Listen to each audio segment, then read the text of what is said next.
Hello, friends, and welcome to another edition of TXN Sports World. I am your host, Anthony Florio, joined as always by good old Lameth, Michael Fletcher, and Michael Bullock. Let's get right into the action for this week. And we started it off with a story that broke just after MF and I signed off last night for Wednesday Night Madness. I came across it. I looked into it. It was a reality, and here it is. The first big move for Major League Baseball, and it's not even trade deadline yet. The New York Yankees made the first of what could be a flurry of moves ahead of next week's trade deadline, acquiring all-star outfielder Andrew Benintendi from the Kansas City Royals. It was announced last night. The Yankees are sending 3 minor league pitching prospects to the Royals in exchange for the 28-year-old Benintendi, right-hander Beck Way, right-hander Chandler Chaplin, and left-hander TJ Sikkema. The left-handed hitting Benintendi was named to his first career All-Star game this season. Through last night, he's batting a career-best .320 with 3 homers and 39 RBI and a .788 OPS in 93 games this season.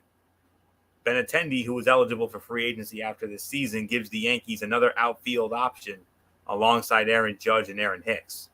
Giancarlo Stanton, who has played 38 games in the outfield, is expected to miss at least 2 to 3 weeks after going on the injured list this week with a left Achilles tendonitis. Joey Gallo is hitting .161 with 103 strikeouts and 230 at-bats, becoming a frequent target of fan boos. New York has increasingly used 36-year-old Matt Carpenter in the outfield, where he had not played since 2014. Last season, Benintendi hit .276 with 17 home runs and 73 RBI. Earning a Gold Glove in his first season with the Royals, he was acquired by Kansas City from Michael Bullock's Boston Red Sox in February 2021 as part of a 3-team trade that also involved the New York Mets. Benintendi has a .261 average with 7 homers and 20 RBI in 30 career games at Yankee Stadium. He finished second to Judge in the 2017 AL Rookie of the Year voting and won a World Series title with the Boston Red Sox the following year in 2018. Benintendi was one of 10 players on the Royals who didn't travel to Toronto in mid-July for a 4-game series with the Blue Jays because they hadn't received the COVID-19 vaccination. He lost $186,813 of the $8.5 million salary he won in an arbitration case against the Royals. New York believes he is amenable to getting vaccinated. No Yankees missed earlier trips to Toronto this season, and the Yankees have a 3-game series there from September 26th to September 28th. Chaplin was a 9th-round draft pick last year and was 2-5 with a .430 ERA and 15 starts and 1 relief appearance at Class A Tampa. Sikkema was taken in competitive balance round A of the 2019 draft and was 1-1 with a .248 ERA and 10 starts and 1 relief appearance at Class A Hudson Valley. Way, 22, was a 4th-round pick 2 years ago and was 5-5 with a .373 ERA and 15 starts at Hudson Valley. And tonight, how fitting is it, the Kansas City Royals open a series at Yankee Stadium. And according to the Elias Sports Bureau, Andrew Benintendi's .320 batting average is the 3rd highest at the time of a midseason trade to the Yankees. In 2008, Xavier Nady was hitting .330, and in 1950, Johnny Hopp was hitting .340. Aaron Judge said he's a really good player. I had a chance to play against him for quite a few years when he was playing over in Boston, and I've seen him do a lot of impressive things. He will definitely be a big piece of what we got going on here. And I think adding a guy like that would definitely give us a little bump up, that's for sure. And I think he's going to fit right in. And Aaron Boone says he gets on base at a really high clip, hits from the left side, so it gives some balance. So there is no question about it. He's a fantastic young player, and I'm very happy to have him. And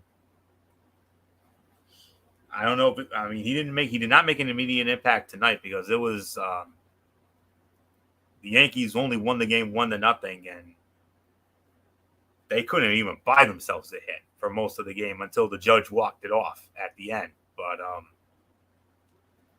I'll tell you what, like I said, a great young talent, and it's very exciting. It's the first of what's going to be a flurry of moves, and what is one of the most exciting times of the baseball calendar, the trade deadline. And I know we'll probably go very much in depth with the Major League Baseball trading deadline next week. So on this show, but for right now, I definitely I love the trade, and I'm hopeful that it'll lead to some big things for the Yanks. I mean, this has been a big year for them. I mean, this is the best they've been in some time, and I am hopeful that that this will be the beginning of what could be the most magical year in quite some time. I mean, it's been 13 years since they won a World Series championship, and this could be the year they do it. They got the team to do it, but they just got to deliver against the big time talents. So not much more to say here. Great move for the Yanks, and we'll see what happens. So good old MF Michael Fletcher, come on in. The first bomb, the drop from Major League Baseball. Yeah, there was a lot of rumors about certain players and certain guys that the Yankees were targeting. You've heard Juan Soto's name being thrown around. Andrew Benintendi's name was been thrown around a lot. And Benintendi was actually even being courted by the Toronto Blue Jays as well. So for Benintendi to go to New York, I think I started feeling like this could happen a couple of days ago because of the fact that the rumors were swirling that 3 minor leaguers from the Yankees were pulled from their spots. And all of a sudden you started hearing that, and I'm like, why would the Yankee organization pull 3 of their top minor league players, their top prospects? What is going on? All of a sudden, then you start hearing rumblings that Benintendi is actually being traded by New York. So I wanted to wait to hear the full particulars of it. But once it actually did happen, it was a good trade. It was necessarily needed to be done.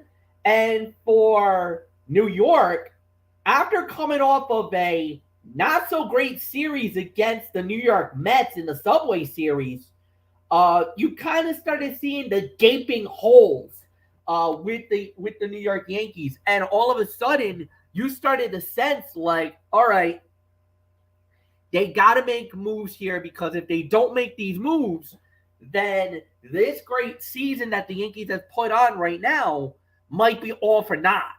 And if you know baseball, with the New York Yankees, it's always World Series or bust. There is no, we had a great run, we did great in this, we did. No. If you don't get the World Series crown in New York, it's a failure of a season. You literally fail. And it comes down hard after the fact. The Steinbrenner family, it doesn't matter if it's George or his sons, the expectations in New York. The expectations is real simple. You win the World Series, you get the ring at the end, and you try to do whatever you can to get there.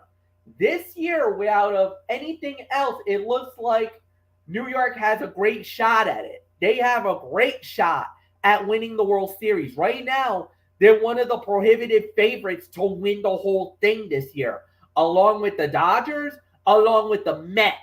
The Mets and the Dodgers are right now standing in New York's way as it pertains to winning the World Series in 2022 right now.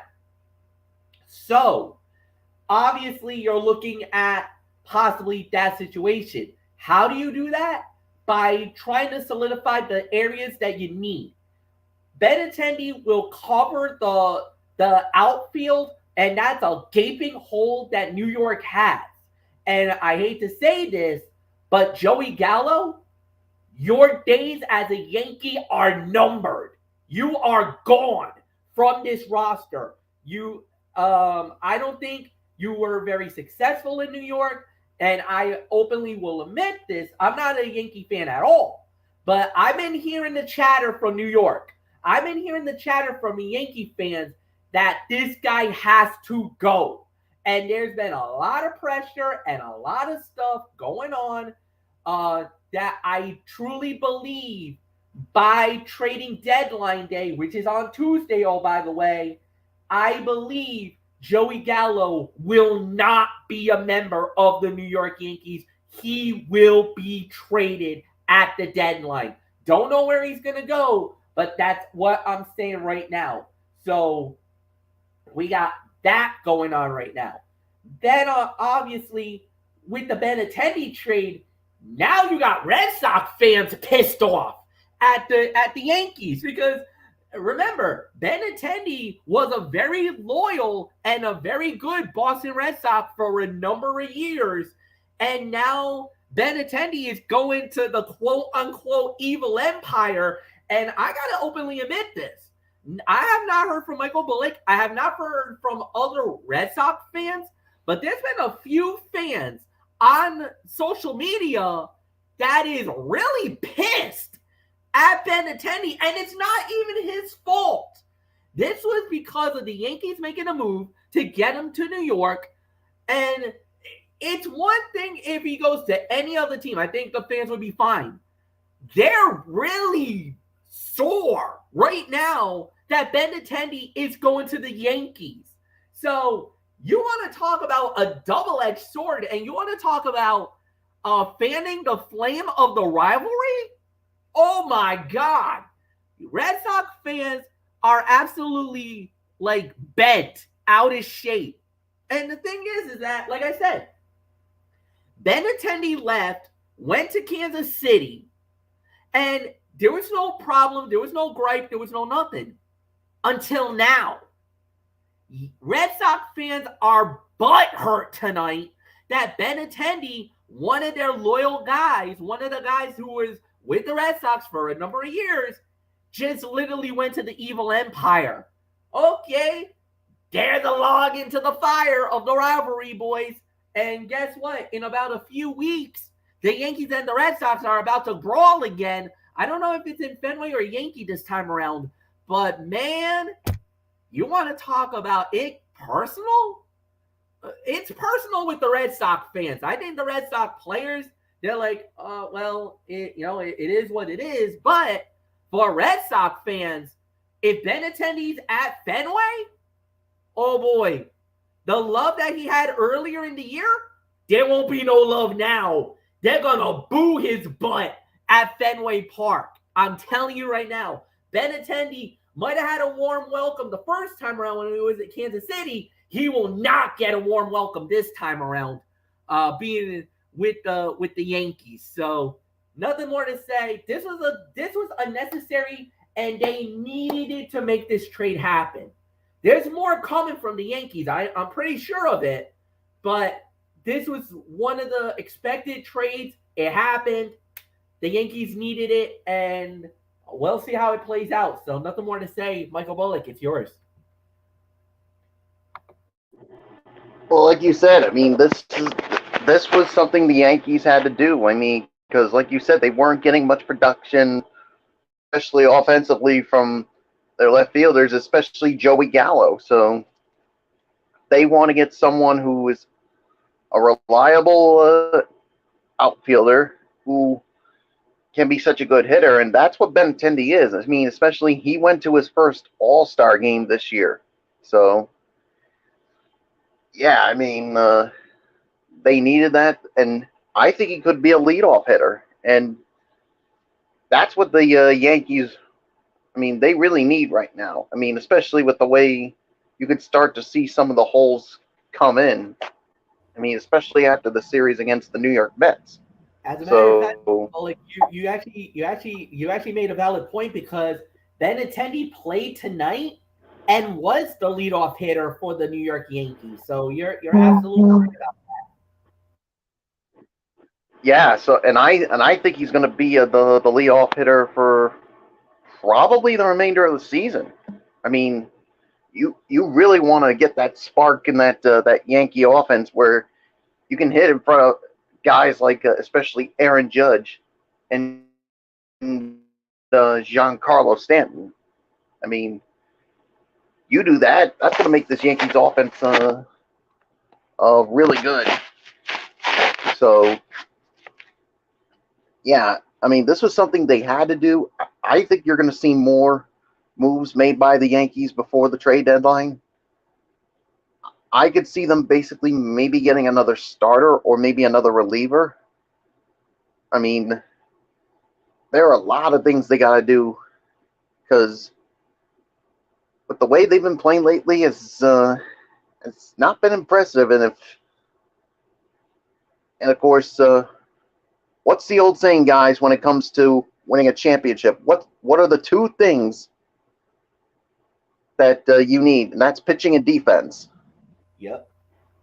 That's the thing.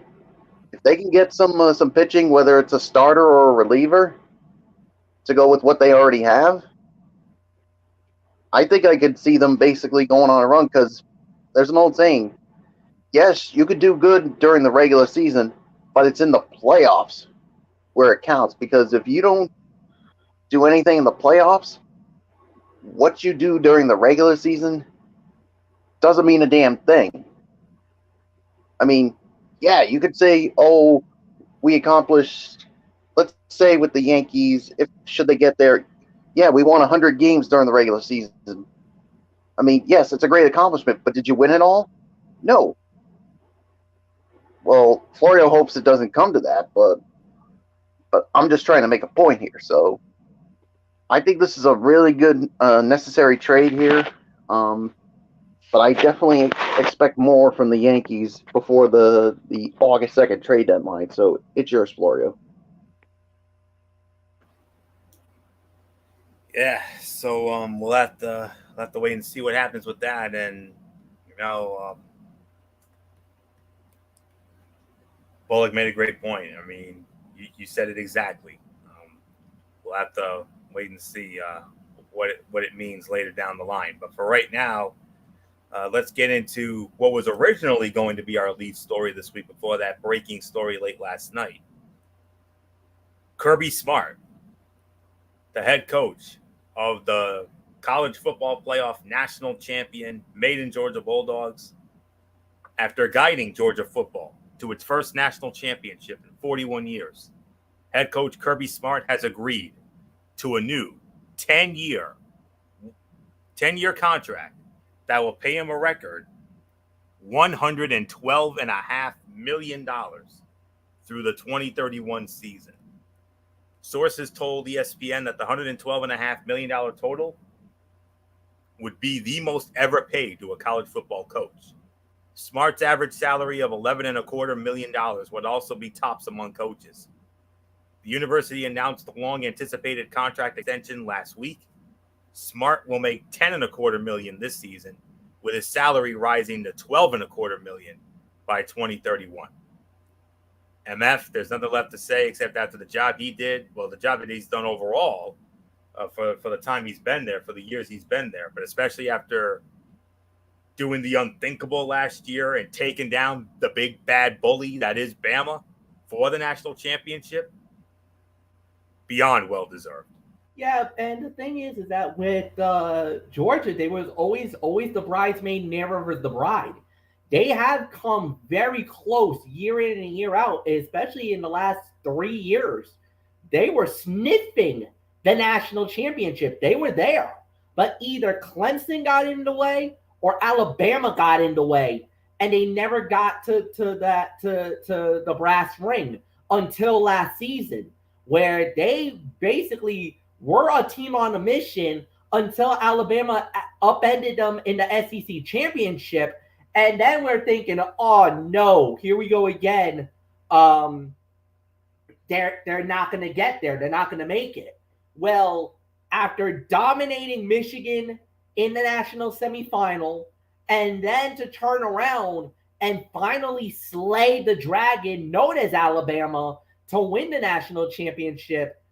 It literally turned the landscape of the NCAA on its head.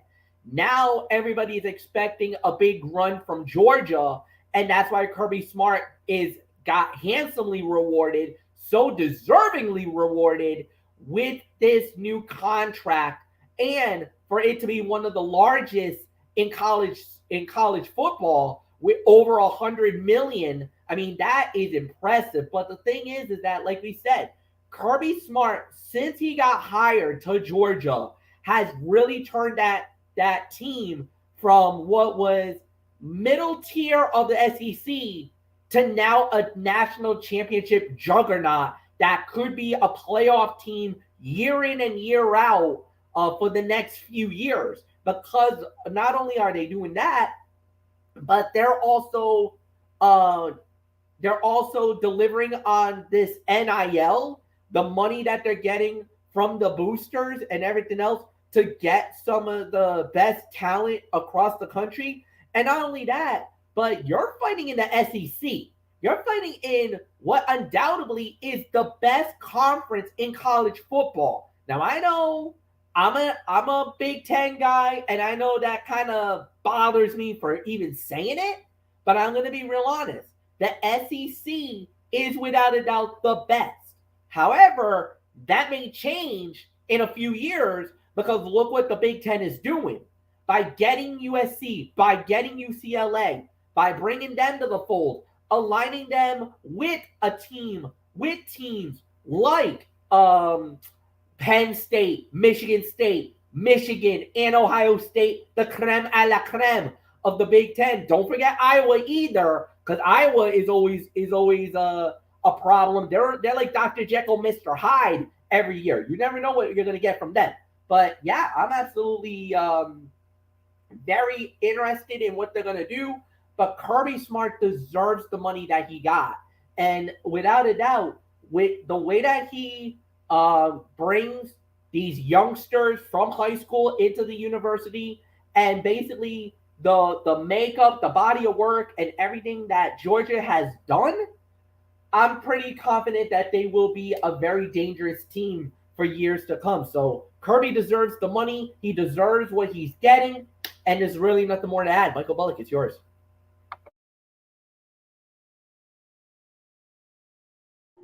Yeah, like you said, I mean, I think this is a deserving deal for Kirby Smart. I mean, look at what he did this past season. Of course, beating the mighty Alabama Crimson Tide to win the school's first national championship in 41 years.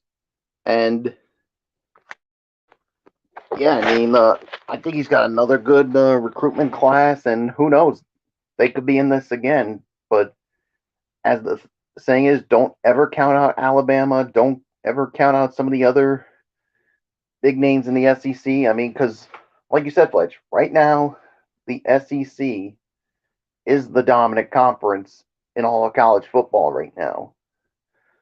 But maybe the Big Ten could be on its way there. I mean, with getting USC, UCLA, but we'll wait and see how it all plays out. But yeah, Georgia's definitely going to have a challenge because you got so many different opponents that are going to target them since they are the defending national champions. So we'll wait and see how it goes. But Kirby Smart definitely deserves it, well deserving of it. So nothing more to say. It's yours, Florio. Yeah. Of course, as we all know, when it comes to the coaching carousel in the world of college football, LSU lured Brian Kelly away from Notre Dame with a 10-year, $95 million contract that will pay him $9 million this season. Texas A&M's Jimbo Fisher agreed to a 4-year extension in August. Last August, that will pay him $90 million over the next 10 years. And Clemson's Dabo Swinney agreed to a 10-year, $93 million deal April of 2019. And then, of course, And then, of course, Nick Saban signed an extension last August that will pay him an average of $10.6 million through 2028. And Michigan State also gave Mel Tucker a 10-year, $95 million contract extension in November. Smart originally agreed to a 7-year, $49 million extension in May 2018. That almost doubled his compensation from his original contract. A former Georgia defensive back, Smart has guided his teams to a 66-15 record in 6 seasons. His teams have reached the college football playoff twice and have played in 5 straight college football playoff or New Year's Six bowl games. During his tenure, Georgia has won 4 SEC East Division titles and 1 SEC championship in 2017. And then, of course, the national championship this past season. So, very well deserved indeed, and of course, the Maine and Georgia Bulldogs. If I'm not mistaken, as I check the opening weekend of the college football season, Georgia, they're not getting a gimme out of the box. Oh, no. They got to play Oregon, guys. They're playing Oregon in one of the games of the week. As of right now, I have it as number 2 because I think there's one game that I think is maybe bigger than that, and that's Notre Dame and Ohio State. And we'll get into that about a month and change from now on September 1st when we debut for the first time under the TXN Sports World banner, College Football Thursday. So I cannot wait for that, and we're going to get into all that come then. But for right now, let's continue on here. Congratulations to Coach Smart, well deserved, and we'll see what happens for Georgia football this upcoming season as they start off against Oregon September 3rd, 3:30 on ABC.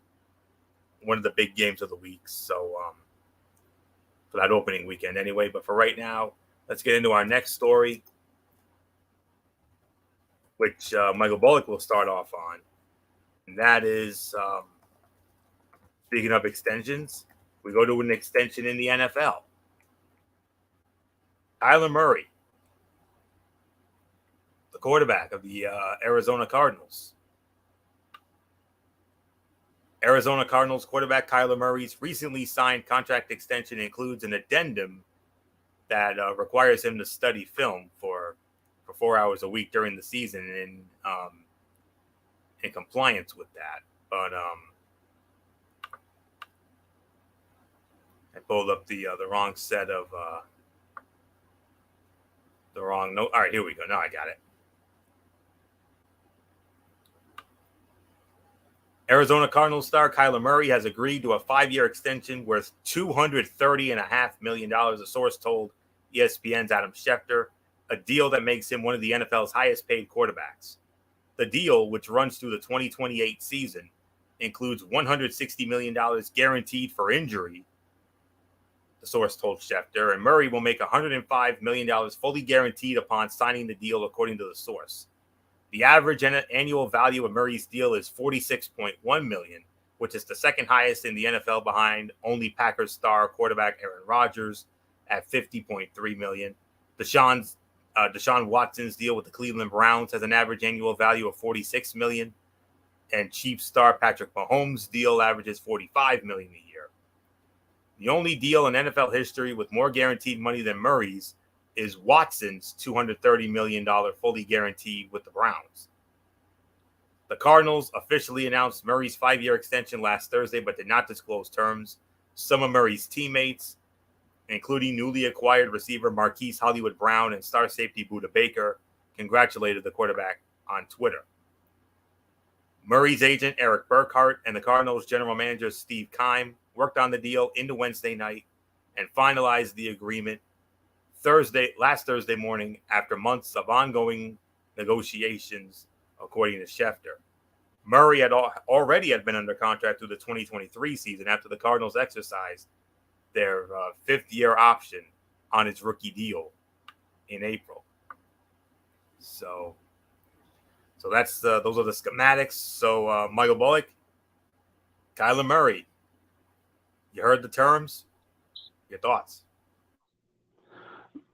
Yeah, I mean, many people were wondering. I mean, especially after some of the things we saw in the offseason, would Kyler Murray still be an Arizona Cardinal? But now we got our answer. He's going to be with them for a long time. So the thing is, I mean, yes, he had a pretty good season last year, but I think to me, Florio, and this is just how I personally feel, I think he needs to back up that contract extension with another solid season. So I'm not going to judge it like that much. I want to see how he is if he can back it up with another solid season. Because if he has a down season, I might start to have some doubts about that contract extension. But we'll wait and see on it. I mean, so that's just how I feel regarding the whole thing. So it's yours, Florio. So like I said, for Kyler Murray to justify that contract extension, he needs to back it up with another solid season like he had this past season. Most assuredly, definitely a reach. I mean, he's had some moments here and there. Of course, most notably the whatchamacallit there, the Hail Murray, as we all remember, against my Buffalo Bills. Very demoralizing loss, to say the very least. But that happened, and anywho, the 2018 Heisman Trophy winner's long-term future in Arizona became uncertain earlier this year after Murray scrubbed his Instagram page following the Pro Bowl, leaving just 2 posts, one of him at Oklahoma from 2018 and one from the Pro Bowl. Keim said earlier this year that there was zero chance Murray would be traded and indicated a long-term deal could be finalized at some point during the summer after the organization had to take a deep breath and sort of refocus after free agency and this year's NFL draft, similar to negotiation timelines that culminated in lucrative deals for other third-year quarterbacks such as Patrick Mahomes and Buffalo Bills star Josh Allen. Murray, who was drafted first overall by the Cardinals in 2019, has established himself as one of the NFL's top young quarterbacks over the last 3 seasons. He led the Cardinals to year-over-year improvement each season, from 5 wins in 2019 to 8 in 2020 and 11 in 2021, all while setting records. Murray is the first player in NFL history with at least 70 passing touchdowns, 20 rushing touchdowns, 3,500 passing yards, 400 rushing yards, and 17 games with a completion percentage of at least 70% in his first 3 seasons. His overall completion percentage of 66.86 is the best for a player in his first 3 seasons.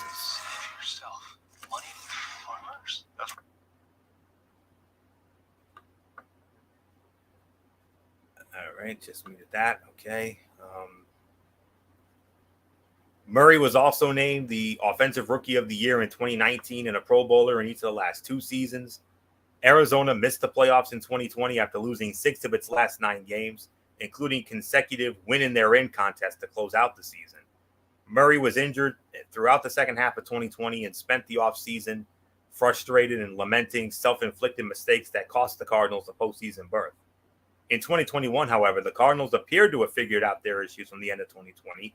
They started 7-0, and Murray was part of the MVP conversation. He then missed 3 games because of an ankle injury, and Arizona went on to finish the season 4-6 and was blown out by the eventual Super Bowl champion Los Angeles Rams in the NFC wildcard round.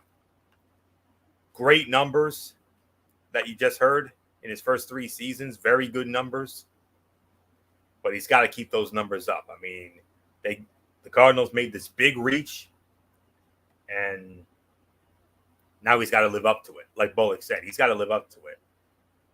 Not just a solid season, Bullock. He's got to put together something that would resemble an MVP caliber season. He does that, then that contract will be justified. So we're gonna have to, wait and see on that. Plus, he's got to stay. He's got to stay off the injured list. He's got to stay healthy. That will definitely help. And Arizona's in that mix in the NFC. I mean, they're certainly not the favorites. Absolutely not. We'll get into that next month in our season finale on August 25th. But for right now, it was a big money grab, but they obviously love his body of work and they wanted to keep him there, so they had to do what they had to do whatever they had to do. They had to get it done by any means necessary, and they did just that. So that's all there is to it. He needs to have an MVP caliber type season. Solid's not going to cut it, especially not in the NFL. So we'll see what happens. But for right now, MF, Kyler Murray, let's get your thoughts on the big extension. Yeah, no doubt about it. This was a big deal. This was a big announcement that Kyler Murray got. And there was that about that indemnity about the going to have that personal amount of that the film study that he needed for 4 extra hours a week and everything else. Anthony, I just want to let you know this just broke a short time ago that they actually waived that part of the clause of the contract out. So now he doesn't have to do that extra time of film study that all film study is to be done with the team.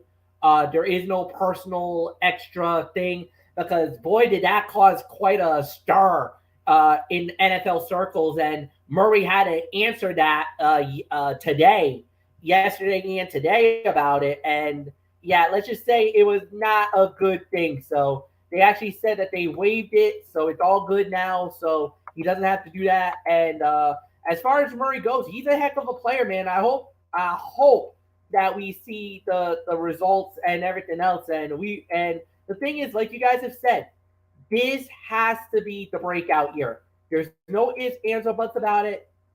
Murray has to turn it up. This is the season that he needs to become the guy more than anything else. So, yeah, it's going to be very interesting to see. It's going to be very interesting to watch. It's going to be a heck of a season, hopefully, for Murray.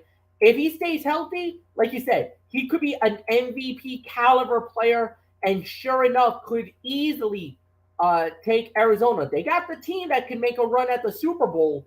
It's not completely there, but it definitely could be sooner rather than later. But we'll see. Nothing more to say. Anthony, it's yours. I see you sent something in our chat, MF. That's the list of the senior players, the senior committee.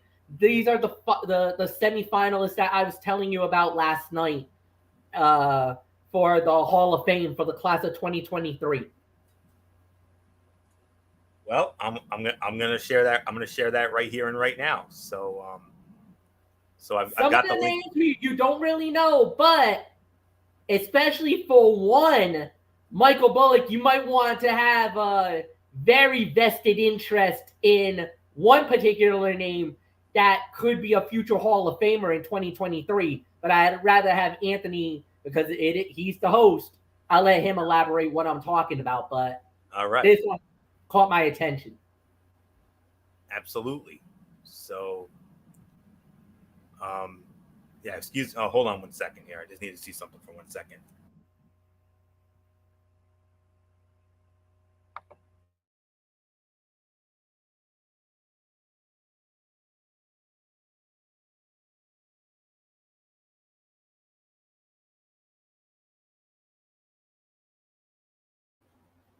All right. 54 seniors, coaches, and contributors have moved one step closer to election as members of the Pro Football Hall of Fame's class of 2023. The Hall's 12-person seniors committee trimmed a list of eligible nominees to 25 semifinalists who advanced to the next round of consideration. They are Ken Anderson, Maxie Baughan, Mark Clayton, Roger Craig, Laverne Dilweg, Randy Gradishar, Lester Hayes, Chris Hinton, Chuck Howley, Cecil Isbell, Joe Jacoby, Billy Whiteshoes Johnson, Mike Ken, Joe Klecko, Bob Kuchenberg, George Kunz, Jim Marshall, Clay Matthews Jr., Eddie Meador, Stanley Morgan, Tommy Nobis, Ken Riley, Sterling Sharp, Otis Taylor, and Everson Walls.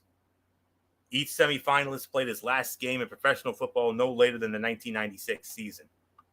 Separately, the Hall's 12-person coach/contributor committee reduced the list of nominated candidates to 29 semifinalists who advanced to the next round of consideration. They are K.S. Bud Adams Jr., Rune Arledge, C.O. Brocato, Don Coryell, Otho Davis, Ralph Hay, Mike Holmgren, Frank Bucko Kilroy, Eddie Kotal, Robert Kraft, Rich McKay, John McVeigh, Art Modell, Clint Murchison Jr., Buddy Parker, Carl Peterson, Dan Reeves, Lee Remmel, Art Rooney Jr., Marty Schottenheimer, Jerry Seaman, Mike Shanahan, Clark Shaughnessy, Seymour Seawoth, Amy Trask, Jim Tunney, Jack Vainisi, Lloyd Wells, and John Wooten. Selection bylaws stipulate that both the seniors committee and coach contributor committee vote for 25 semifinalists, but also allows for additional candidates to proceed in the process in the case of a tie vote for the 25th position. That occurred in the coach contributor field. The respective selection committees now will consider the candidates and vote to send 12 seniors and 12 coach contributors through to the finalist stage. The results of those reduction votes will be announced. Well, I guess they were announced last night, maybe. I don't know. Seniors committee will meet August 16th to select up to 3 seniors for final consideration as members of the class of 2023. Expansion of the seniors pool for election to the Hall was approved earlier this year for the classes of 2023, 24, and 25. Coach contributor committee members will meet August 23rd to select 1 coach or contributor for final consideration for the class of 2023. Well, go ahead, MF. You're the one who broke it here, so you get the first word. Yeah, Open forum. Open forum indeed. Look, a lot of these guys are guys who never made it to the NFL, who never got it on the modern ballot. Some of the players that you just called off, Anthony, are guys who normally, they have like a 10 or 15 year window after that they retire, and if they don't get it within that first 5 years from the 5 to 15 year path after retirement, then they go into this elected committee. Sterling Sharp, how on earth did he not get in the first 5 years of eligibility after what he did for the Green Bay Packers in his illustrious career? I mean, that there's some players on that list and you're just like, how did he not get into the Hall of Fame by now? How is he not in there? So, without a doubt, and especially with the coaches and everything else, obviously, if you talk about the coaches and contributors, 3 names the names stood out right out of the gate. Mike Holmgren for the Green Bay Packers and the success that he had, leading them to the Super Bowl, to 2 Super Bowls under his tutelage, winning 31, getting back the next year to 32, only to get upended by Denver. That was this one's for John Super Bowl. So you had that going on. You kind of feel like, wow, maybe this could be the year he gets into the Hall of Fame. We'll wait and see what happens. Robert Kraft. I think there's nothing more that you need to say about this man. After taking the team, which was right in the early 90s, he made the New England Patriots a juggernaut that they are now. His first major hiring was Bill Parcells. That led them to the first Super Bowl run that they ever had since Super Bowl 20, which was Super Bowl 31. And then took the gutsy move by getting Bill Belichick, leading him away, sleeking him from where he was probably going to be the next head coach of the New York Jets, stealing him away from the Jets to bring him to New England. And as they would say, the rest is history. The most storied franchise in NFL history. Yes, if you love him or you hate him,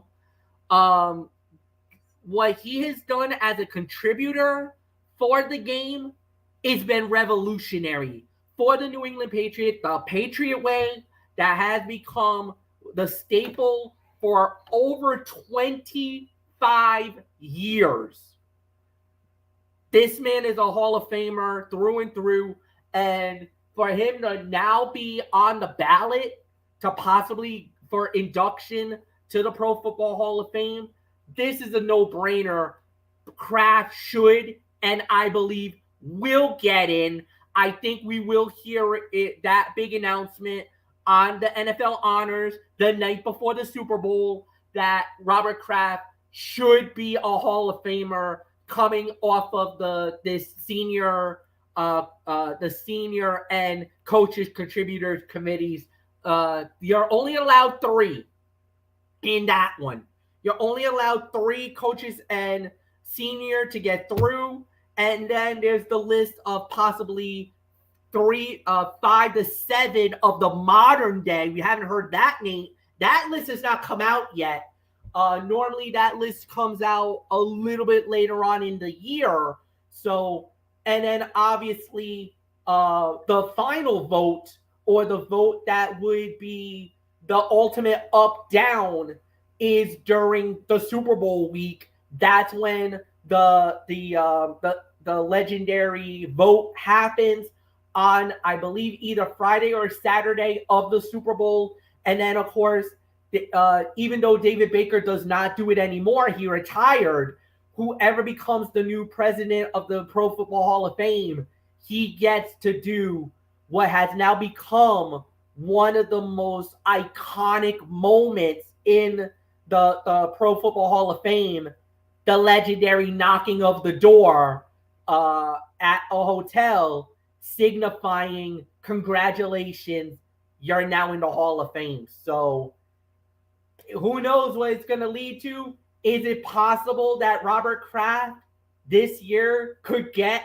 that knock and get the greatest words in pro football, welcome to Canton, as one of the greatest players, coaches, or contributors of the game, and that your legacy will forever be etched in Canton, Ohio as a Hall of Famer?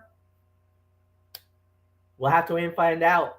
Michael Bullock, you just heard the stats. I know you're very excited for some, but just to hear that your owner of the New England Patriots, Robert Kraft, semifinalist for the Pro Football Hall of Fame class of 2023, you must be absolutely thrilled and over the moon with this news. Yeah, and very deserving, to be there. I think he's going to come the night of the NFL Honors. I think he's going to get into the Hall of Fame because, the stats, the numbers itself just show. 6 Super Bowl championships and so many division titles, so many conference titles, and he is the total class act. With not only what he's done as the owner, but what he's done for the community. Come on, guys. Who were the New England Patriots before Robert Kraft bought the team. A dud enhancement team, pretty much. Yeah, and the thing is, he saved the team from moving because there were rumors at the time that they were moving to St. Louis. maybe St. Louis, St. Louis, and yes, I remember that. yeah, and just imagine how distraught Patriot fans would be if the team had moved. We wouldn't be celebrating these 6 Super Bowl titles here in New England, but Robert Kraft purchased the team, and as you just said, the rest is history. I mean, multiple Super Bowls that they've been to, 6 Super Bowl titles, multiple conference championships, multiple division titles, brought in a Hall of Fame head coach in Bill Belichick, and I mean, it's just unbelievable. I mean, who knew where this team would be if he didn't purchase this team? But and he developed relationships with so many players that were on the team. But I think we know, guys, that he had a special relation with one certain player, even though he's not on the team anymore. But and but he always had. He even called him like one of his children, and that's Tom Brady.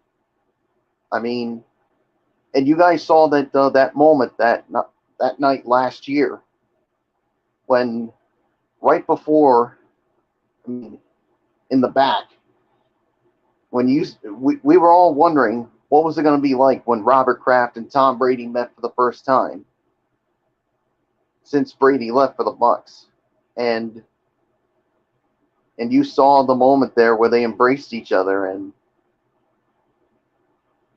I mean that just shows you how so many owners and so many great so many other teams. I mean, they have a lot of respect for Robert Kraft for what he's done. So, not just for the Patriots, but for the National Football League.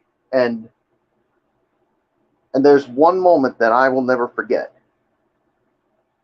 Remember with the NFL and the NFLPA when they agreed to a new a new labor deal, and who did the Players Association credit for getting the deal done? Robert Kraft. It was Kraft, and they also credited Dallas owner Jerry Jones, but it was mainly Kraft that got it done. Yeah. Yeah, even Jeff Saturday. I mean, he was the one who said, without Robert Kraft, this deal doesn't get done. So, because you saw what he was going through during that time, of course, with his wife battling cancer, and of course, she eventually lost her battle.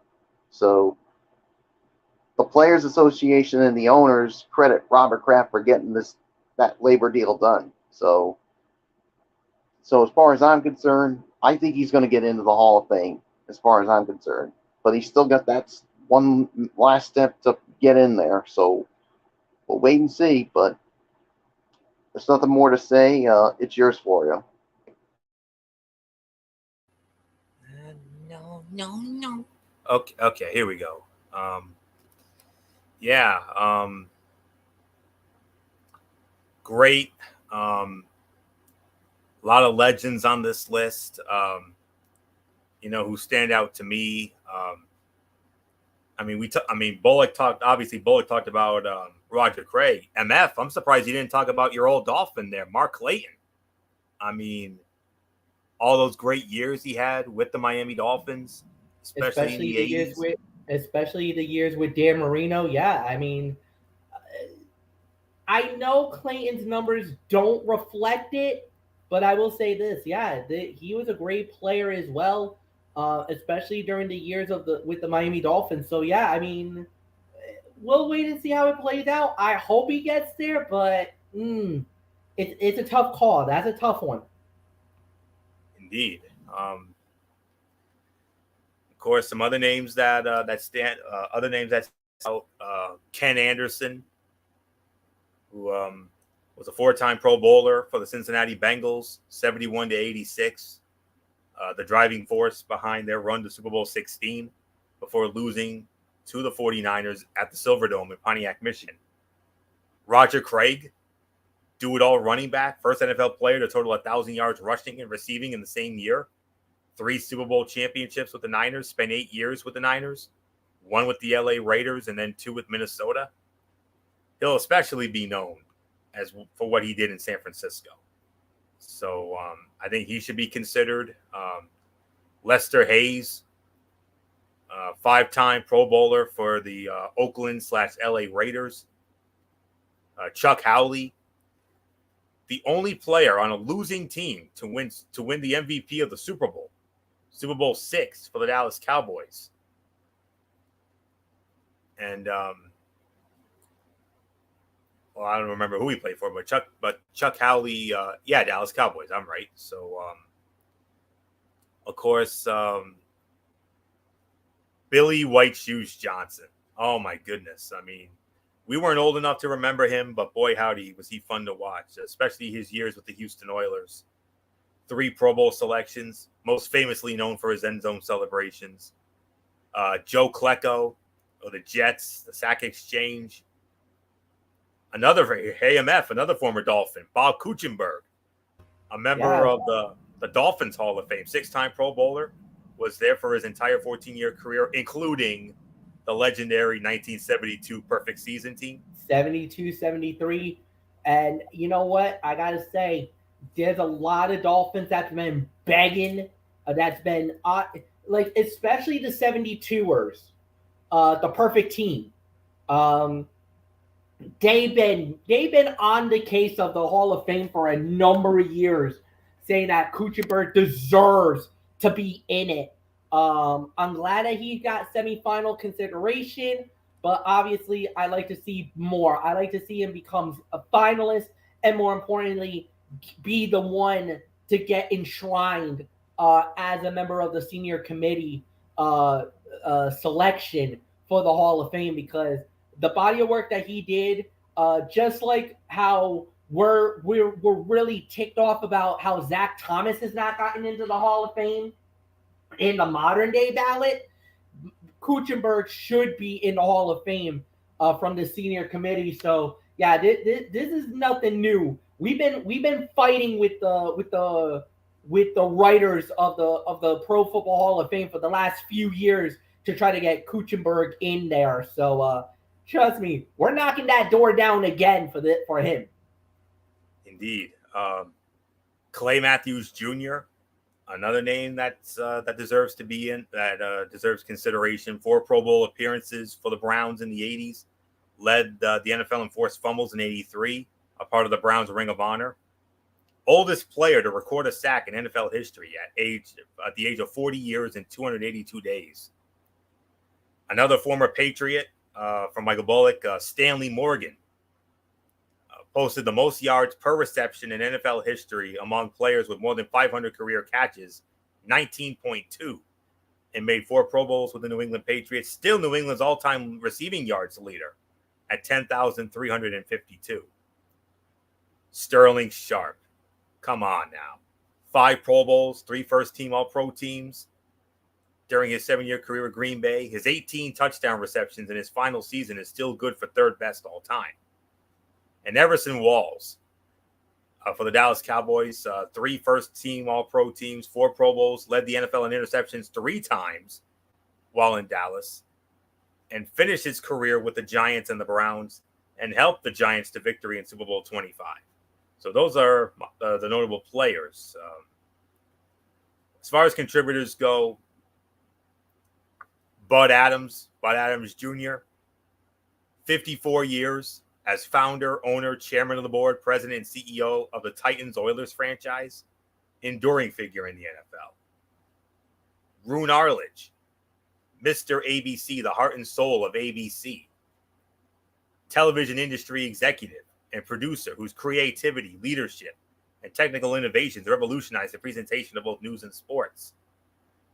Don Coryell, innovative coach whose Air Coryell offense produced some of the most dynamic passing attacks in NFL history. Mike Holmgren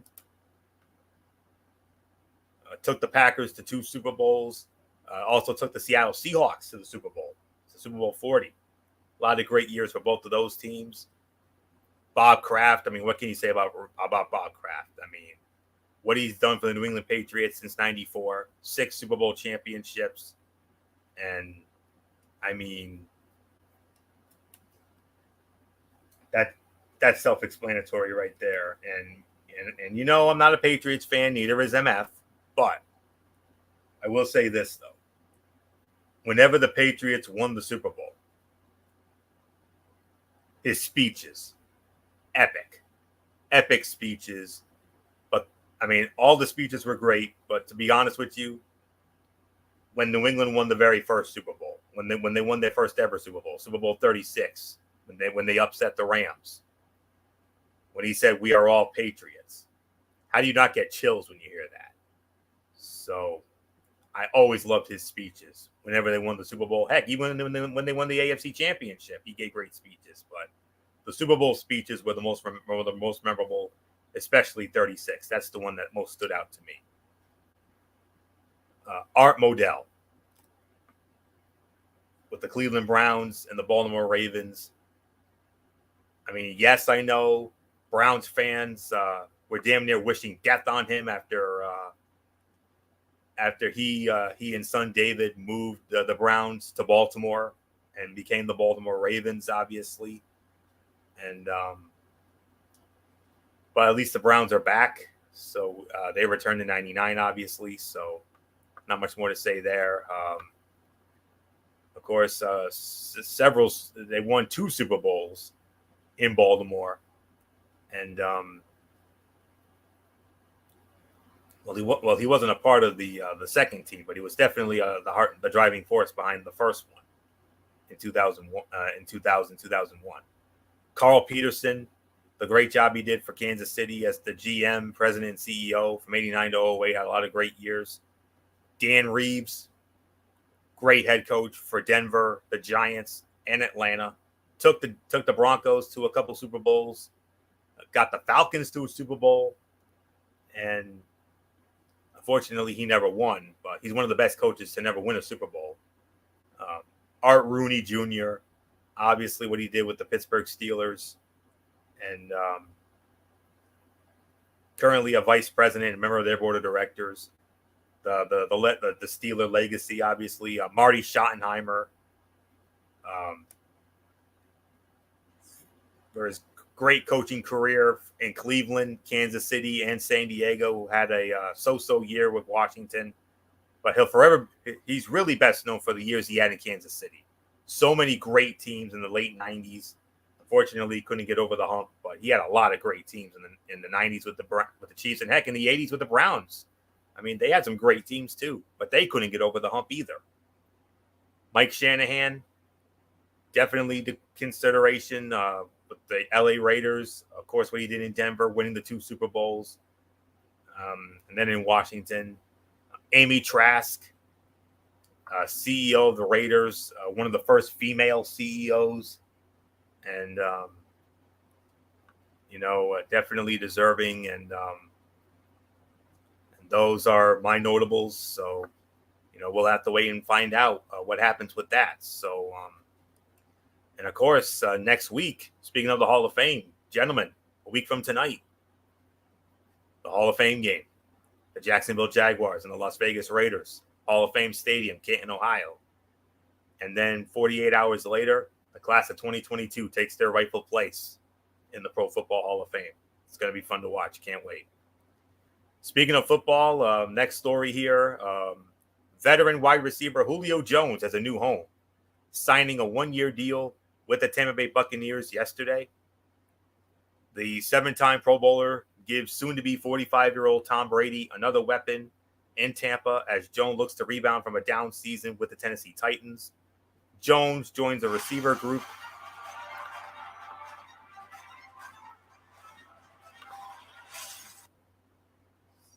that. Another pop up. Jones joins a receiver group with the Bucs that includes holdovers Mike Evans, Chris Godwin, Tyler Johnson, Scotty Miller, and Rashad Perriman, and welcomed Russell Gage. Like Jones, another former Falcon this offseason. And it comes after the Titans released Jones in March, just one season after acquiring him in a trade from the Atlanta Falcons. So that was more of an open forum, that last story. So I'll take this for a spin first.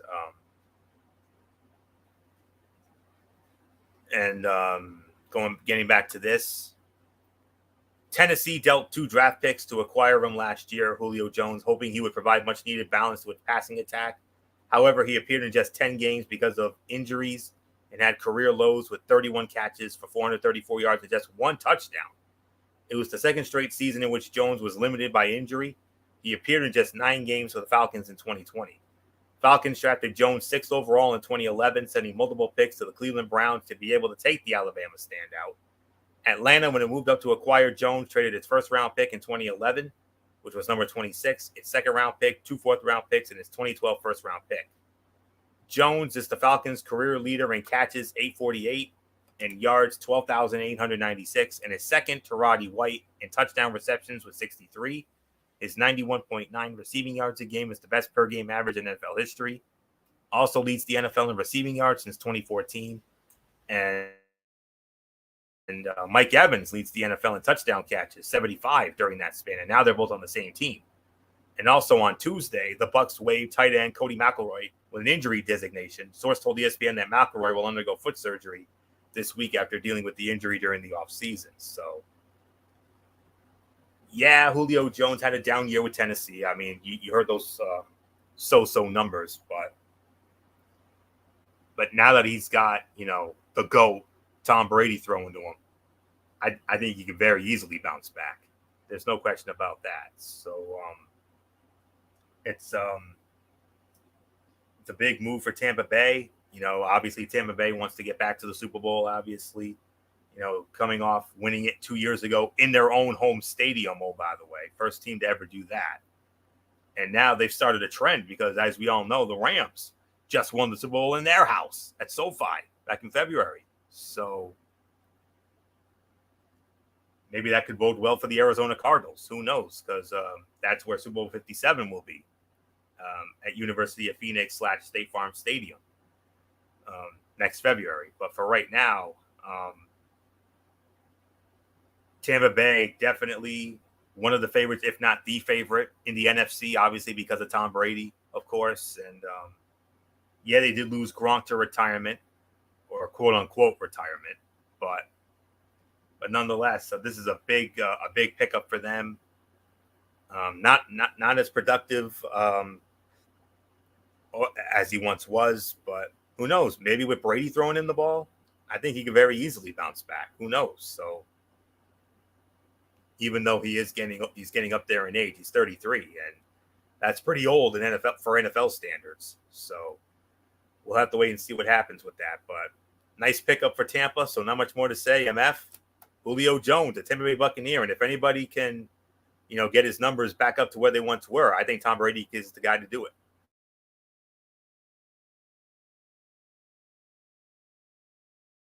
Yeah, I mean, this was a big deal. This was a nice get for Tampa to get Julio Jones, and my goodness, I mean, if he can stay healthy and be yet another weapon for Tampa, I mean, that is a great thing to have more than anything else. So yeah, I mean, at the end of the day, we're just gonna have to wait and see how it plays out. But oh my goodness, like you always like to say, Florio, the rich gets richer when it comes to Tampa. They got themselves quite a quality receiver. So if they can do it, then yeah, this could be a wild year for them. So nothing more to add. Michael Bullock is yours. Yeah, like you said, I mean, hey, I'm sure everybody's saying, oh, last thing Tom Brady needs is another weapon, and now he's got one in Julio Jones now. And yeah, like you said, if there's anyone that can revive the career of Julio Jones, is Tom Brady. And he's going to try to find him many times along with Godwin and Evans and all those receivers he has, and now this gives them another reason why they could be once again a threat to getting back to the Super Bowl and winning it like they did a couple of seasons ago. So this is a good signing, but yeah, so there's really nothing more to say. So let's move on, Florio. And we move on to MF's team, the Miami Dolphins. And this is in regards to the Miami Dolphins signing a wide receiver of their own. They signed Mohamed Sanu, and I'm just gonna have to go from a different set of notes here. All right.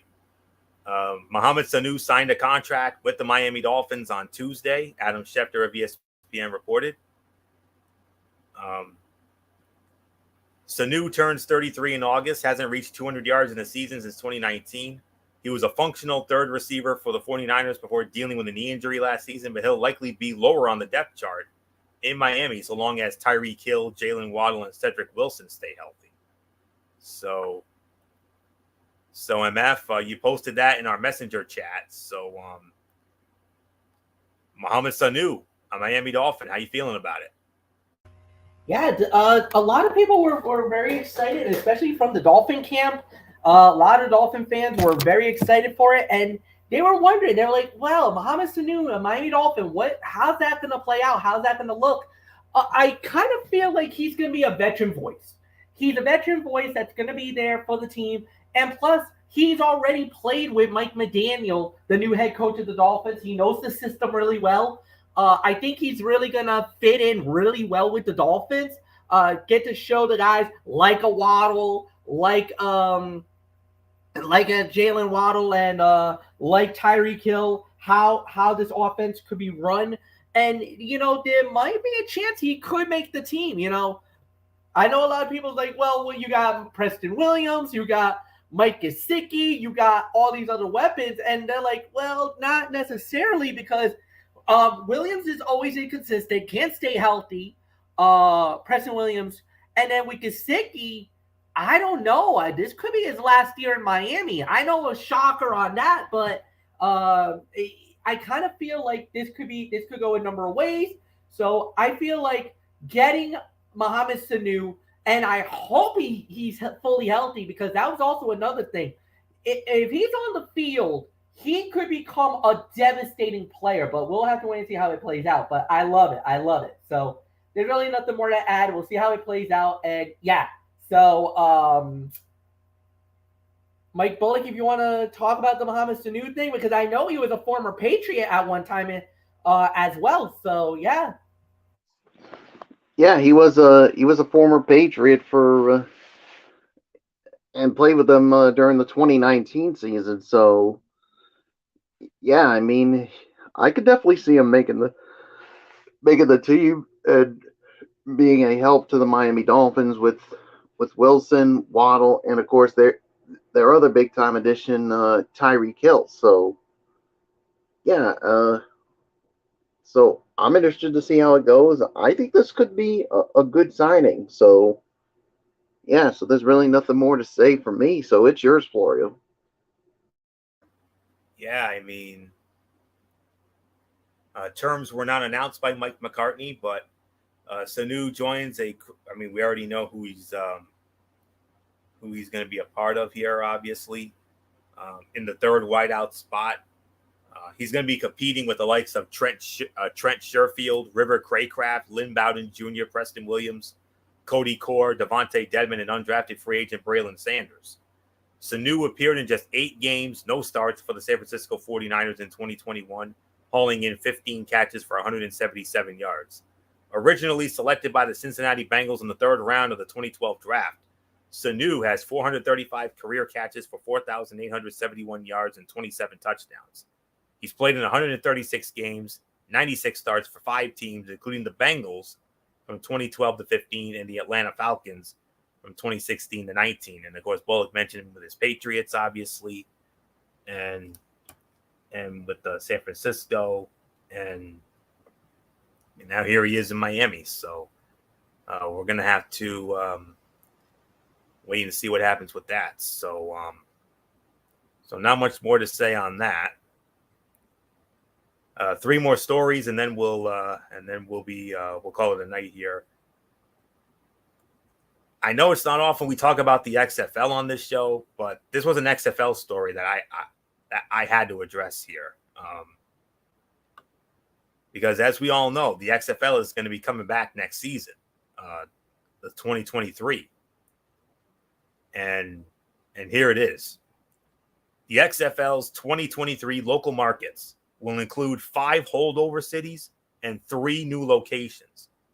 The 3 newcomers, Las Vegas, Orlando, and San Antonio, will join Arlington, Texas, Houston, St. Louis, Seattle, and Washington, D.C. The league dropped New York, Los Angeles, and Tampa Bay from its lineup. Those markets had the 3 lowest average attendance figures during the 2020 season when the XFL last played. In total, the XFL will have 3 teams in Texas. The league announced Monday that weekday practices for all 8 teams will be centralized in Arlington, Texas. Players and coaches would then travel to local markets for games. The league also confirmed 2 other important steps in its return to the field. Game venues for 7 of its 8 teams and team coaching assignments. The XFL announced the head coaches hiring in April, but did not specify their teams at that time. The pairings are as follows. Listen to this, guys. Arlington, Texas at Choctaw Stadium. Bob Stoops is going to be the head coach of the Arlington, Texas team. The Houston team, TD-ECU Stadium, the home of the University of Houston. Wade Phillips is their new head coach. Or the team Orlando, Camping World Stadium, the Citrus Bowl. One of the great defensive players, Terrell Buckley. Las Vegas, which could possibly be Allegiant Stadium, we'll see. Another legend, Hall of Famer, Rod Woodson of the Pittsburgh Steelers. San Antonio, they'll be playing in the Alamo Dome. And another Steeler legend is going to be coaching them, Hines Ward. Seattle team Seattle, Lumen Field, home of the Seahawks. Jim Haslett is going to be their coach. Team St. Louis, who will be playing in the Dome at America's Center, the former home of the St. Louis Rams. Former New York Jet tight end, Anthony Becht, is going to be their coach. And the Washington, D.C. team, who will be playing their home games at Audi Field, will be coached by Reggie Barlow. As I mentioned, Allegiant Stadium is a possibility for the Vegas team. In a statement, XFL owner/chairwoman Danny Garcia said in part, "What brings the league to life is the passion of the fandom behind it. In each of these cities, we will co-create with our fans and build these teams from the ground up so that they represent the unique fabric of our communities." The league did not announce names or branding for the individual teams, but owner The Rock, Dwayne Johnson, said in a statement, "We have been working on cool new logos and innovative uniforms that match the dynamic and innovative vision of our league." The XFL's 2020 season was cut short after 5 weeks by the COVID-19 pandemic. It subsequently was sold via bankruptcy court to an ownership group of Garcia, Johnson, and Redbird Capital Partners. On Sunday, the league wrapped up a series of 6-player showcases around the country.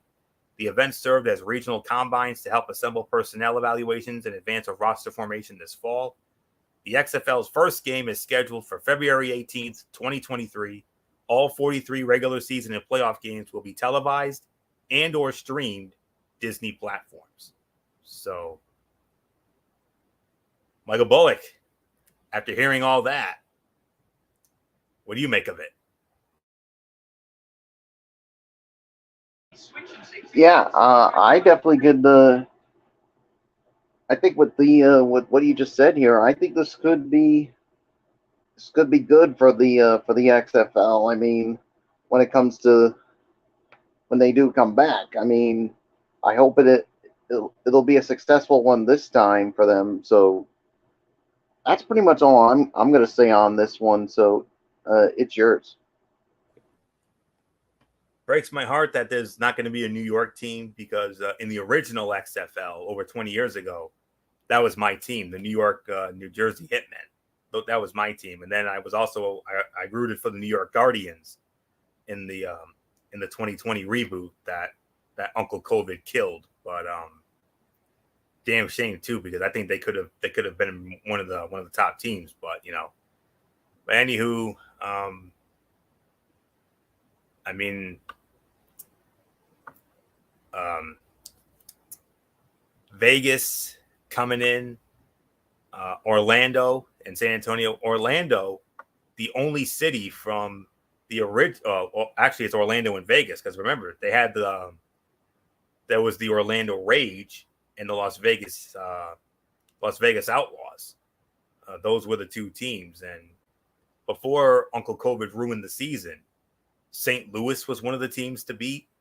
Houston was most certainly a team to beat, and I think those two were the two best teams in that XFL reboot. But I love all the coaches for the teams. I don't really know much about Reggie Barlow, but I do know all the other coaches very well. Bob Stoops. What can you say about him after everything he did in Oklahoma? All those great years, including a national championship. Wade Phillips, a living legend in the NFL, especially with my Buffalo Bills in the late 90s and the 2000s. Terrell Buckley, great defensive, one of the great cornerbacks of all time, who he's going to coach Orlando. Rod Woodson, dynamo punt returner and a great defensive player for Pittsburgh. He's going to coach Vegas. Hines Ward, another Steeler legend. He's going to coach San Antonio. Jim Haslett, who coached the New Orleans Saints in the 2000s, had a couple of good years with them. He's going to be in Seattle. Anthony Becht, as we all know, he was a former tight end for the Jets. He's going to coach St. Louis, and Barlow will be coaching the Washington, D.C. team. And, I'm just hoping and praying that nothing happens. I mean, nothing bad happens, because when the reboot started in 2020, I was so excited. We all were excited. Of course, it didn't measure up to the original. The original in 2001 was beyond fun to watch. We had so much fun watching it. MF and I, we had a blast doing those games back in the day, and we'll have to wait and see what happens. But anything The Rock touches usually turns to gold, and I got a good feeling that that this XFL is gonna be a bigger success than the one in 2020. Who knows what could have happened if Uncle COVID didn't, ruin everything like it's done the last 2.5 years. But, it is what it is. But I'm very excited about it. And it's sad that, we don't have New York, we don't have LA and Tampa Bay, because those are MF's teams, LA and Tampa Bay. In the original XFL, MF, if I recall, you were a big fan of the LA Extreme, who went on to win the XFL championship in 2001. And when we had the reboot in 20, you were a Tampa Bay Viper fan because of, Viper, Randy Orton. Hello. So, we'll have to wait and find out. But it's we're just going to have to wait and find out. But then again, with New York, LA, and Tampa, NFL markets anyway. So it's very surprising they didn't draw. So not much more to say on that. So MF, your thoughts on that big XFL news I just dropped?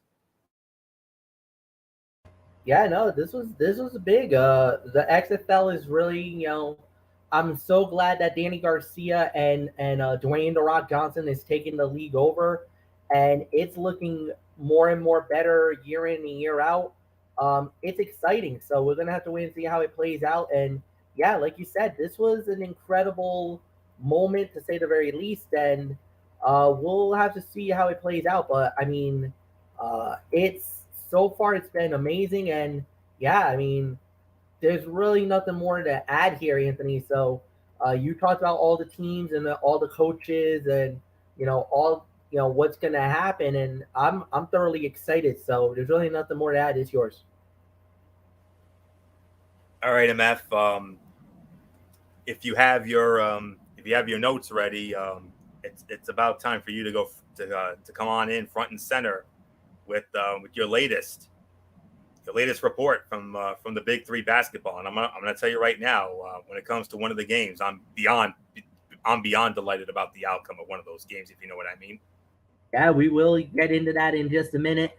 We started off with the Ghost Ballers going up against the Triplets, and it was Ghost Ballers winning the game 50-42. So that was their win. Then in the second game of the day, it was Trilogy, the reigning and defending champions. They continued their winning ways, now going to 4-2 on the regular season as they win over the enemies. Final score was 50-38. Third game of the day was the game of the night. It was Three's Company going up against the Ball Hogs, and Three's Company won the game by the final score of 50-47. But the crazy thing about this game was basically at halftime, Three's Company was up 25-6 at half. Three's Company was very lucky they won this game because at one point they were up by about 19 points and literally blew the lead. They actually got caught where it was 47-47, a point game. First team to 50 wins. Three's Company won it on a 3-point bucket to end it. That's how crazy that game was. Three's Company almost had an epic meltdown for the ages. So they were very fortunate. Then, after that, we had was the Three-Headed Monsters. They went up against Tri-State. Three-Headed Monsters won the game pretty easily, no problems. What they needed to do, they won the game 50-33. They are right now the best team in the league at 5-1. Then we had Power going up against Aliens. Power wins it. Final score was 51-43. And in the game of the night for the Sunday slate, as it ended up being the Killer Threes knocking off Bivouac. Final score was 51-49. An incredible game on the Sunday slate, to say the very least. As a matter of fact, this is a weird week because for the Big Three, there's only 3 games on the docket this week. There's only 3 games on the docket this week. So what we got Three's Company. They're going up against the Killer Threes. And that will be on Saturday afternoon, tip-off around 1 o'clock. Then we have Tri-State versus Power. That game will be on Saturday. And we have Ghost Ballers versus the Killer Threes. That is all Saturday slate games. 1 week from now, on the 6th, we have all 8 teams. We have all teams playing, and that will be the finale of the regular season. So this will be regular season finale, and they are going back to Chicago at the Credit Union One Arena in Chicago. Well, actually, wait. Is it Chicago? No, it shouldn't be. It's actually in Frisco, Texas. I'm sorry. And they're going to have 8 games. They're going to have all teams playing at that point.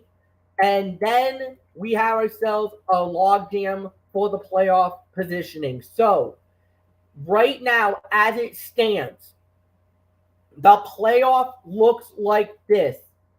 We have Three-Headed Monsters right now as the top team at 5-1. Then the Aliens, Trilogy, and Killer Threes are all at 4-2. Top 4 makes the playoffs. Top 4 makes the playoffs and gets to fight for the Julius Erving Big Three championship trophy. But one game behind, you have a logjam of Power, Tri-State, Three's Company and Ghost Ballers, they are all at 3-3. They are all one game behind. So these next 2 weeks, week 7 and week 8, are going to be very, very, very crucial to how this plays out because, like I said, top 4 automatically makes it to the playoffs. So, this is gonna be wild, guys. It don't get no bigger than this. It doesn't get any better than this. With that said, Anthony, that's your Big 3 report, and I'll be back again next week with another Big 3 update. So it's yours. Forward to that, MF. Yeah, very unique week. Very weird to see only 3 games. I mean, that's a little surprising there. But all right. We have one more order of business this evening, and I want to bring Michael Bullock in for this because this revolves around him. Because we're going to talk about someone who I know he's going to hold near and dear to his heart for the rest of his life. This past Sunday was the Baseball Hall of Fame induction ceremony, and who was the head of this class this year? None other than Big Papi, David Ortiz, who debuted on September 2nd of 1997 for the Minnesota Twins. And in his last game was October 2nd of 2016 for the Boston Red Sox. 286 career hitter, 2,472 hits, 541 home runs, 1,768 RBI. Played for the Minnesota Twins from 1997 to 2002, and then for the Boston Red Sox from 2003 to 2016. 10-time All-Star, all with Boston, 04 to 08, 2010 to 13, and 2016. 3-time World Series champion, 2004, 2007, 2013. MVP of the 2013 World Series, MVP of the 2004 ALCS. 7-time Silver Slugger Award from 04 to 07, and then again in 11, 13, and 16. 2-time American League Hank Aaron Award winner in 2005 and 2016. The 2011 Roberto Clemente Award winner. Led the American League in home runs in 2006. Led the American League in RBI 3 times from 2005, 2006, and 2016. His number 34 retired by the Boston Red Sox. And, of course, a member of the Boston Red Sox Hall of Fame, and was inducted into this year's Hall of Fame class on the first ballot, receiving just about 78% of the votes. MF and I will have our say in just a moment, but Michael Bullock, we want to give you this moment. I know how much this man means to you. I mean, I know he's right behind. I think he's number 2 on your all-time New England hero list, only behind the great Tom Brady. But David Ortiz taking his rightful place in Cooperstown as part of the Baseball Hall of Fame. It's only fitting you have the floor on this. Yeah, I mean, I would have to say probably one of the greatest Red Sox players since obviously Teddy Ballgame. I mean, what can you say? I mean, he had a decent career with the Twins, but his career really got going when he signed with the Boston Red Sox, and then general manager Theo Epstein. I mean, he took a chance on this guy, and as they would always like to say, the rest is history.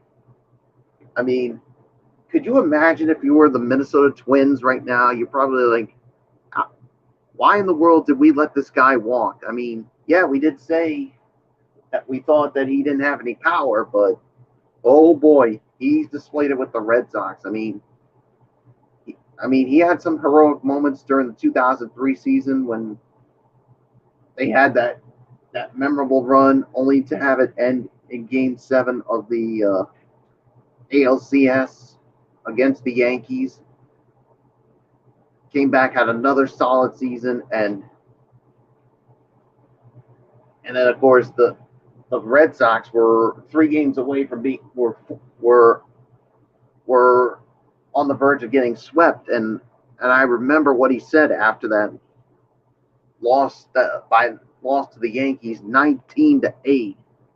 He remembers seeing a fan literally crying, and he basically said, "We have a chance to turn those tears into smiles." And boy, howdy, was he right on, because all they did was just win 4 in a row against the Yankees to get to the World Series.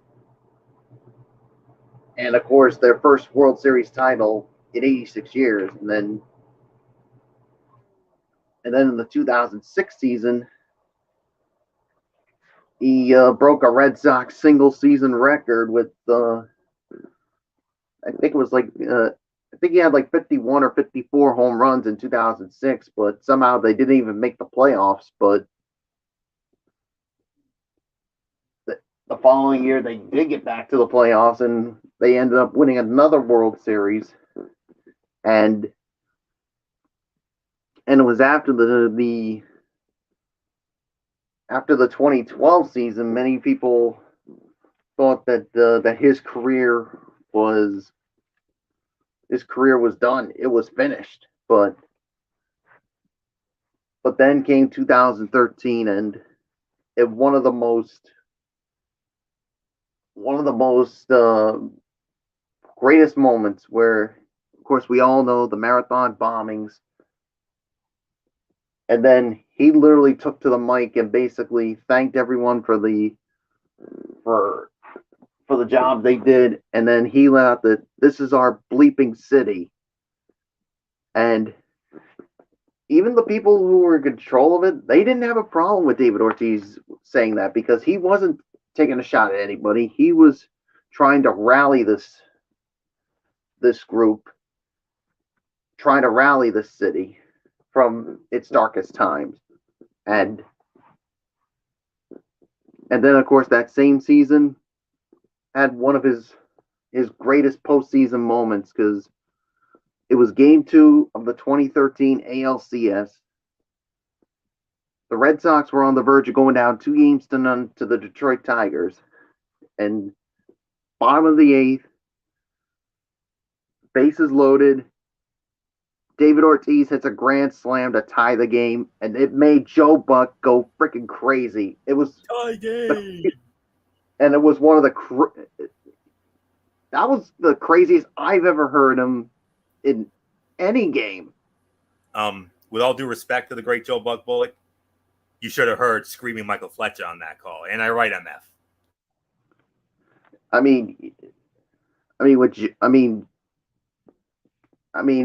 just saying, just with Joe Buck going nuts. I mean, it's the most I've ever heard Joe Buck go nuts when it comes to any game, whether it's baseball or even football, for what he's done. And of course, that great run in the World Series. I mean, winning in 6 games.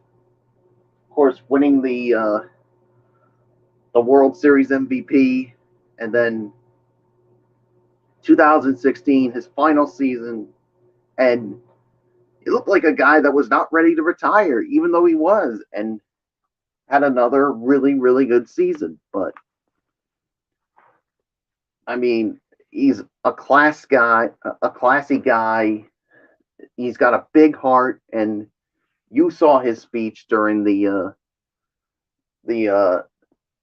his induction, and he was so passionate and basically thanking everybody, and you can't help but have respect for this guy and what he meant, not just to the Red Sox, but to the game of baseball itself. So congratulations, David Ortiz, Big Papi.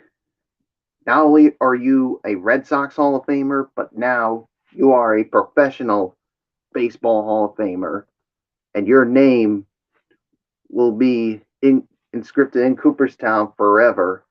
And once you're on there, they can never ever take it away from you. So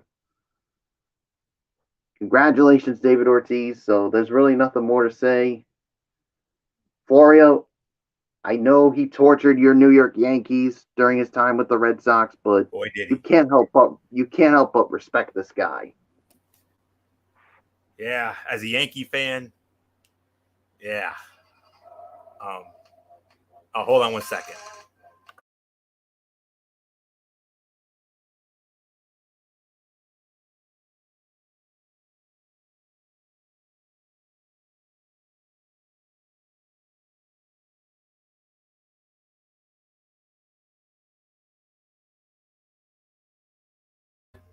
Yeah, there's really nothing to say.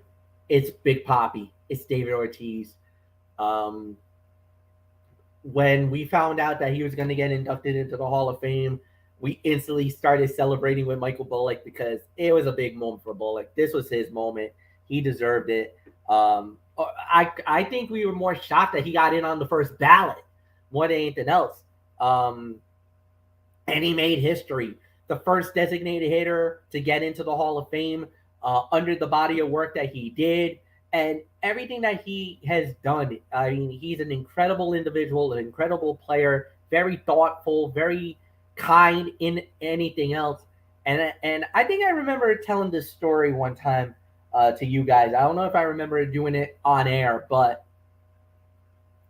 me and one of the first ladies of the crew, Kaiser Butler, well, Kaiser Biersch now, we went to Fenway. And, you know, it was the Red Sox and the Mariners. I remember the game. Seattle did win in extras. But after the game was over, we were heading out. And then this beautiful yellow Lamborghini rolls out of Fenway and it's literally David Ortiz. Um, Going up the Boylston Street, and it was a big moment. I mean, we were like, "Oh, Poppy, what's going on, man? How's it going?" He kind of gave a wave, and he just jetted, and I'm like, "That was freaking David Ortiz in a sweet Lambo." It was one of the closest I've ever been. We were about maybe 10, 15 feet away from David Ortiz. That's how crazy this was. Um, it was awesome. He's one of the most nicest people that you'll ever meet. One of the coolest guys around. And the moment for him to be inducted into the Hall of Fame was amazing. The speech was incredible. I don't think there's any other person who is more deserving than David Ortiz. And I know for the Boston community, they were excited. They were so happy. They came in droves to celebrate. And there was a lot of people from the Dominican Republic, and he also gave a shout out to DR as well. So it was a great moment, great day, and Cooperstown could not have looked any more amazing than it did. For David Ortiz to go into the Hall of Fame was a great event, and yeah, like I said, for all the Red Sox fans out there that was waiting for that moment, it was this was your day, and you deserve it. So. Anthony, nothing more to say. I guess we're done for the night.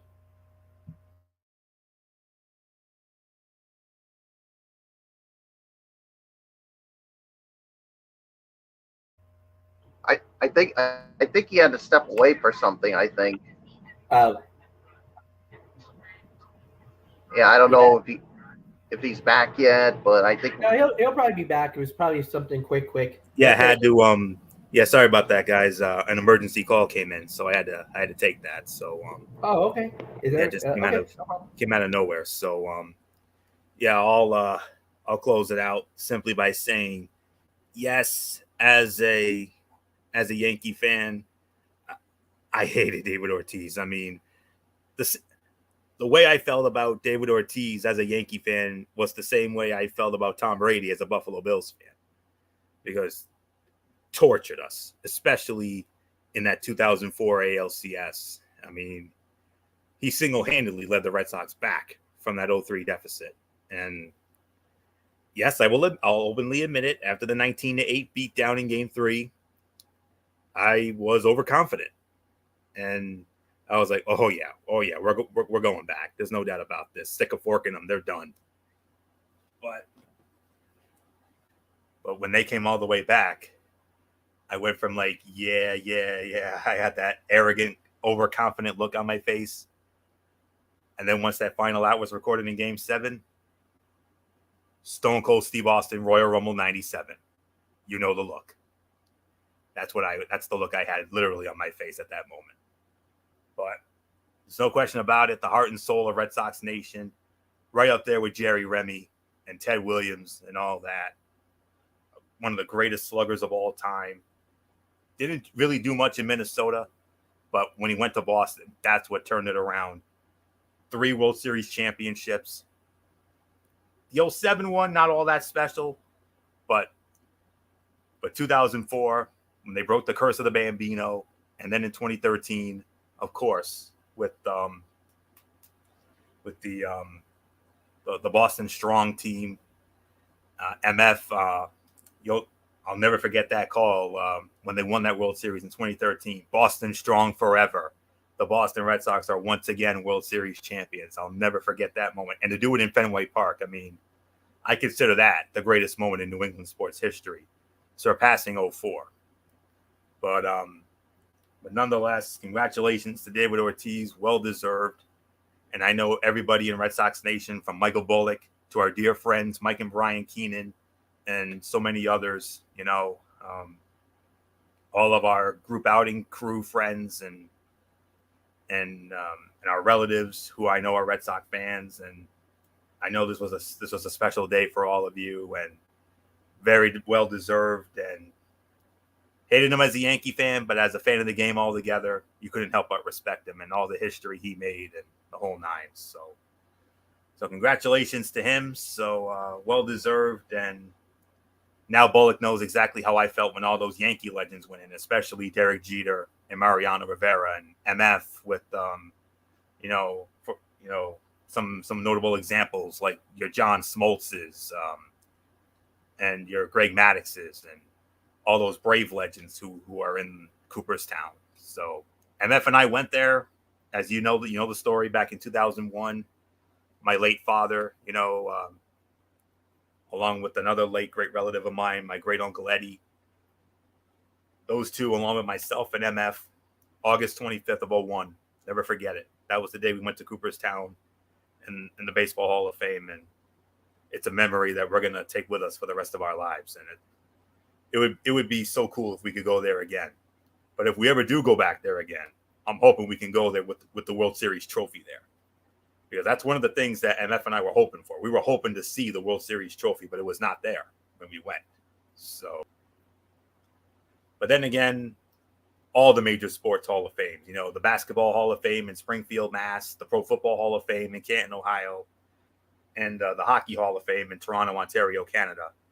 I mean, it would be something if we could go to one of or all of them in our lifetime at some time.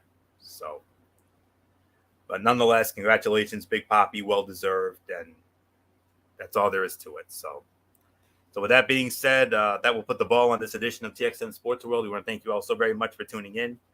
We'll be back with you tomorrow night, 11 p.m. MF, Brace Fan 95, front and center, Cerebral Smack Talk.